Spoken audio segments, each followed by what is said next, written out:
Hello there, it's Carrie Rhodes here. Welcome back to my YouTube channel. In today's card making video, I am playing with a new collection from Spellbinders called Showered with Love. And I am making two shaker cards that are 5 by 7. Let's take a look at the collection. First is the Rain or Shine Etched Die set. Next is the Duck with Umbrella Etched Die set, which I have to say is the star of the show. And then next we have the Raining Hearts Etched Die set. 2 dies that cut a little rain pattern with some sentiments. Then we also have a 3D embossing folder called Raindrops. Love it. And then here's 2 that I don't have but are in the collection, the Umbrella Bloom Etched Die set and I've Got You Covered stamp set and coordinating die set. So here are all the pieces for the duck. I feel like this is the one that needs like the most explaining as far as how to put it together. So I'm showing you all the die cut pieces and now let's put the little thing together. So first I'm adding the black die cut for the eye. You can see it's very tiny, so having some tools is quite handy for this. I added a little white to the back of that. You'll see me do that in a second, but here's the beak and then the little feet. His webbed feet are so cute. And there are boots to put on there as well. So since there's an opening that goes through the black part of the eye and the duck, I put a scrap of white to the back to fill in that open spot. There's a separate die for the wing, so you can add this to the outside of the rain jacket and even a little sleeve to put on top of it. Spellbinders thinks of everything. And did you notice these dies are called etched? All of the die sets have the word etched in them because it etches little lines in it like the feathers on this wing, which adds so much detail. I think that's so clever. There's even a pocket for the raincoat, which I did in black because I'm dressing up this duck in some bright pink and black for his little outfit. All right, so first the coat goes on and then the hat. There is 2 pieces to the hat. I went off screen here, which is so rude, but there is a little part of the hat band that you put over the top. And there's also 2 different bows you can use, like you can use one for a bow tie or like a hair bow, however you wanted to use those, but what a fun detail. These boots have a little accent piece you can put at the top, which is fun to do an alternative color, or you can do the same color to give it more dimension, which I also love, and I'm doing on card number 2. Now there's a close-up look at my duck. There's also an I can't say that, an umbrella in this set, and I am putting those pieces together. There's a separate handle, so again you can change that out and have it be a different color. There's a little straight piece, which I learned is the little part that is the band that like you wrap around your umbrella to keep it shut and tight, and then there's a little point at the end of the umbrella as well. So it is the tiniest die cut ever, so be careful not to lose that. Next, I'm going to take a white gel pen and add accents or highlights to all my die cut pieces. And I think this really helps give it the look of something that's wet and shiny. And that's totally the look I'm going for on card number 1. So let's make a cute background for this little duck to sit upon.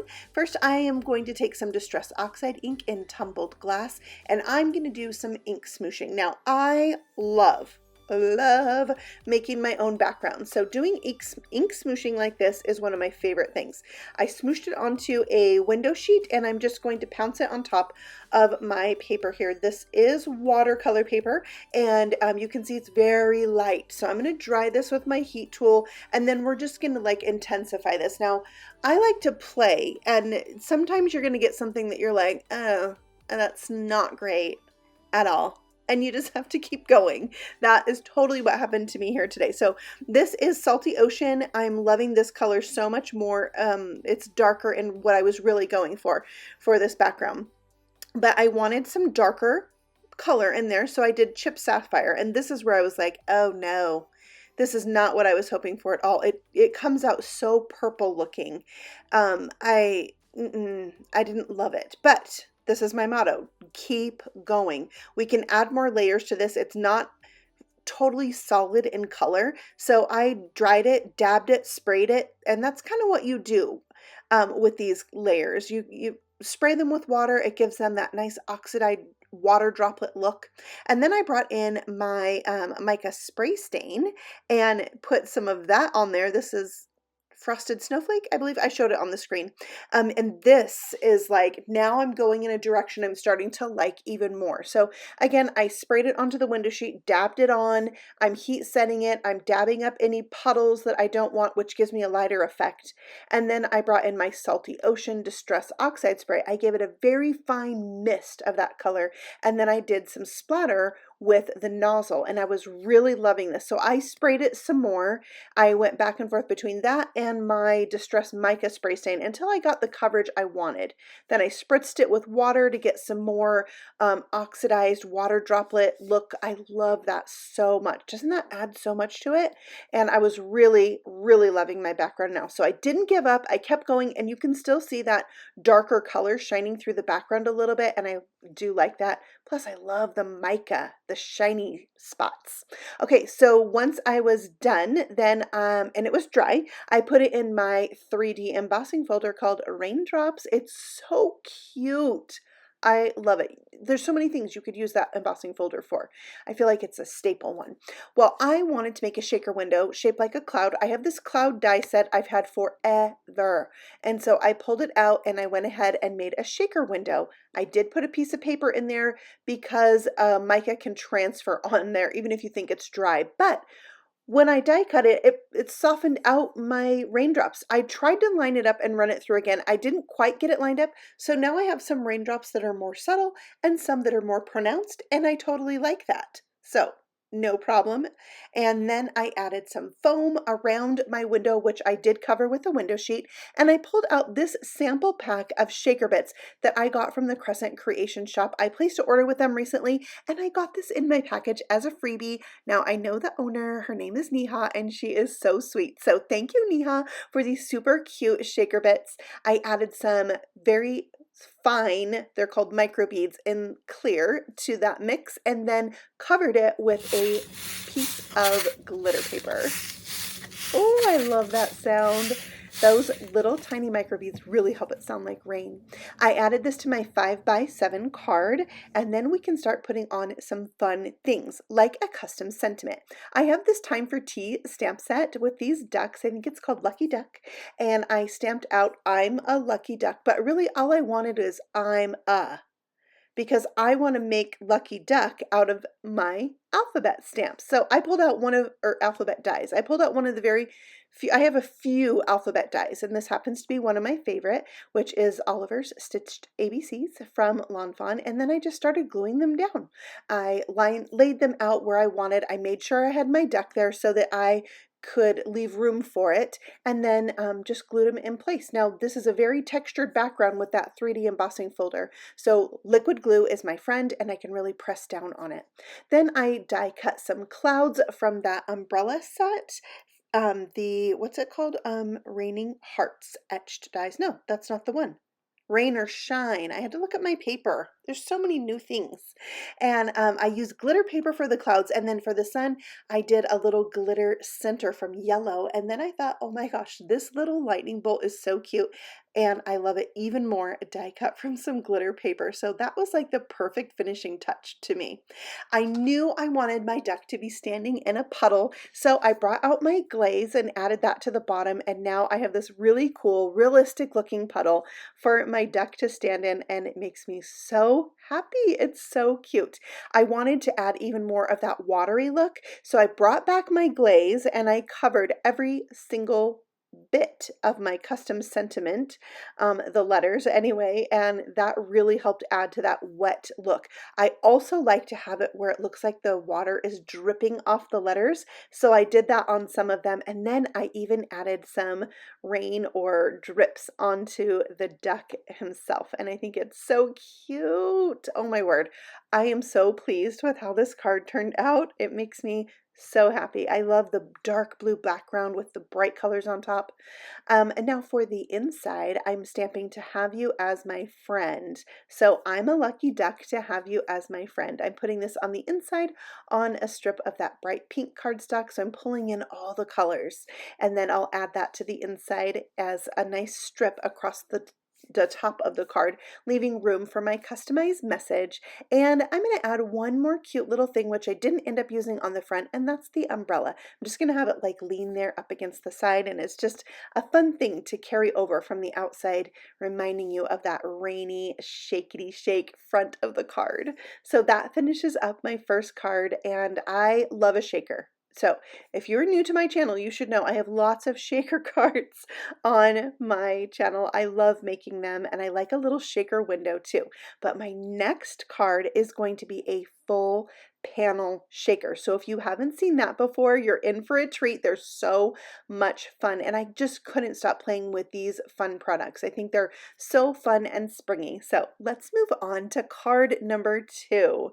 I am going to start with my background. I am using the Raining Hearts Etched Dies, but do you see how it's like shaped weird? It has this like opening. That is for the Umbrella Bloom die set. You can put the umbrella there, and it looks like the rain is going down over this umbrella. Now, I didn't get that particular die set in this collection, so I wanted to try using it some other ways. The duck fits really nicely under there as well, but I wanted to repeat die cut it, and I showed you how I did that with the plate only going over part of the die, and then I just moved it down and repeated that process. So now I have this background. It's not perfect, but I'm going to do another layer using this rainbow and that cloud right there from that Rain or Shine die set. Now there's only 3 bows to this rainbow, so I chose to do pink, orange, and yellow. I die cut each 3 times, and my rainbows are all going to be different. They're not all going to start with pink because I have large bows of this rainbow in the other colors. So I'm going to alternate them, but they're all going to have the same 3 colors. So I just kind of laid it out freehand to get an idea for placement and to make sure I had enough rainbows die cut. And I will say for this 5x7 card, 9 rainbows was the perfect amount. Now think about how many clouds that is. And I die cut them all from glitter paper. So yeah, it was a little bit of die cutting fun, but it was so worth it. Like when you have that idea in your head, you just got to go for it, right? So I am gluing these down, and about this time I thought, now wouldn't it have been more efficient to die cut these with cardstock backed with double-sided adhesive? Yes. Yes, it would. So if you happen to make this card, which by the way would make me so happy, use some double-sided adhesive on the back of your cardstock when die cutting out your rainbow pieces, and it might be a little bit better. The one good thing about using the glue is that if you get it sideways or something, you can scoot it a little bit. So I cut off the excess of the rainbows and had enough to fill in a little spot at the bottom. So I did that with my excess rainbow hanging off, which I love being that efficient. I had so little waste from this project. You can see the scraps right there. Then I added on the clouds. I even had some extra cloud bits I could glue on to fill in my background and the edges of this paper. So I'm gluing this down, putting the glue only behind those rainbows and clouds, and then I put a heavy block on that, let it sit, and oh my word, yeah, I'm totally in love with this background.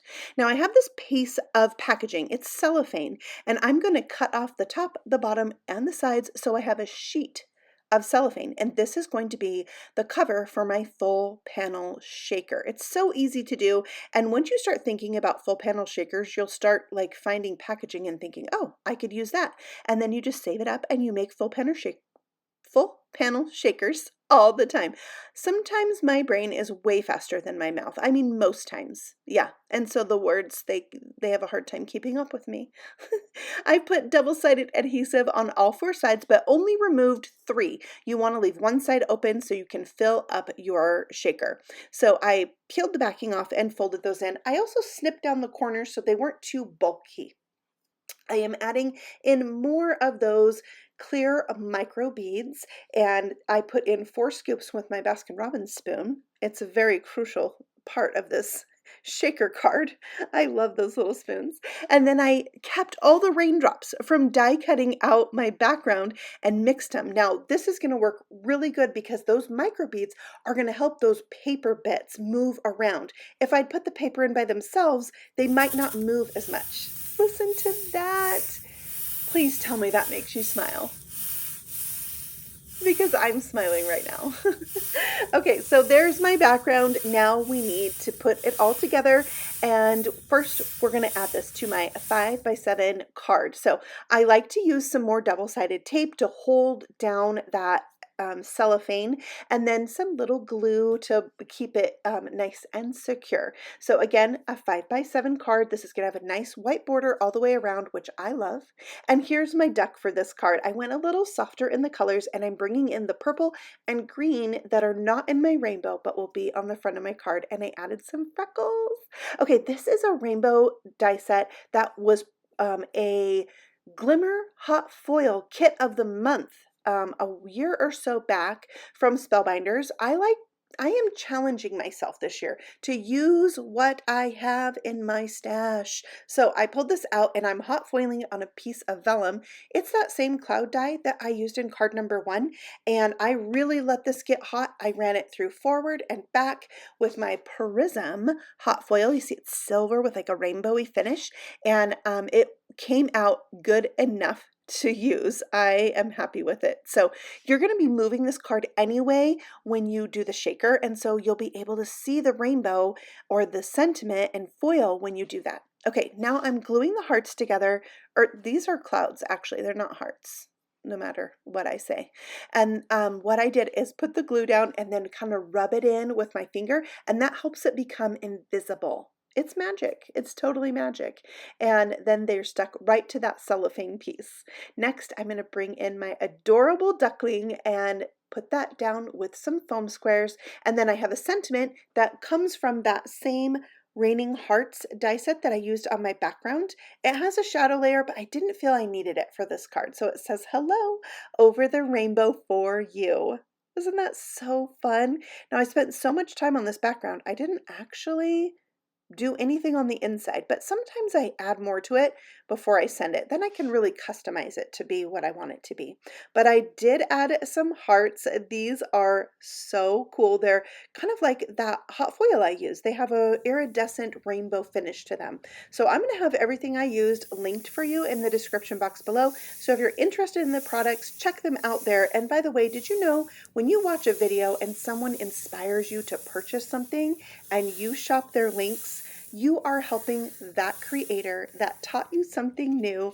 They get a tiny percentage back from the manufacturer or that particular shop for helping promote their products. So if you're ever wondering what affiliate links are, that's what they are. And I use them on my channel, and I know it helps the companies that I love, like Spellbinders, and it helps me a little bit too. So I have to say thank you to each and every one of you who have clicked links when you've been inspired by a video that I have made. It means so much to me.